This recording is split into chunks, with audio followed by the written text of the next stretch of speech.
Aoleu. Mai bine singur, frate. Aoleu. Am crezut că ești specială, că ești diferită, dar ești doar nebună, isterică și mărită, cu mintea ta bolnavă și cu dramele tale. Mi-ai făcut viața iad în doar câteva zile. Zici că mă iubești, dar mă sun la 3 dimineața să mă întreb cu cine sunt și dacă am o alta. Gelozii fără motiv, scandal din orice nimic. Mai bine dorm singur decât cu tine în pat nimic. Și știu că o să zici că sunt eu de vină, dar adevărul doare și adevărul te termină. Mai bine singur decât cu o nebună, mai bine singur decât o viață nebună, mai bine singur fără drame și scandal decât să-mi pierd mințile pentru un om banal. Mai bine singur decât cu o nebună, mai bine singur, ta e concluzia bună. Pleacă și nu te mai întoarce niciodată, că eu mi-am găsit liniștea, gata, s-a terminat. Gata, s-a terminat.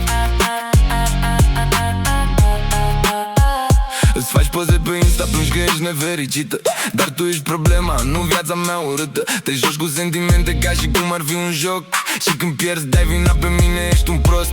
Nu mai vreau mesaje, nu mai vreau telefoane, șterg numărul tău din telefon, gata cu nebunele. Am învățat lecția, nu mai cad în plasă, mai bine singur și calm decât cu tine în casă. Și dacă te întreabă cineva de ce ne-am despărțit, spune-le că era prea normală pentru mine, am mințit.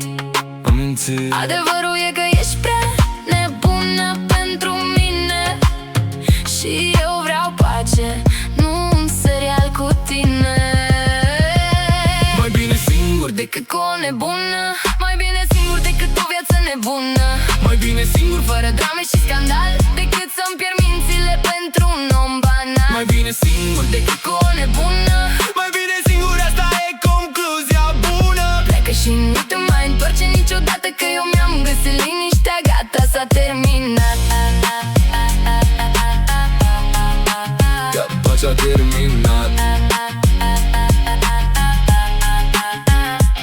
Mai bine singur, mult mai bine.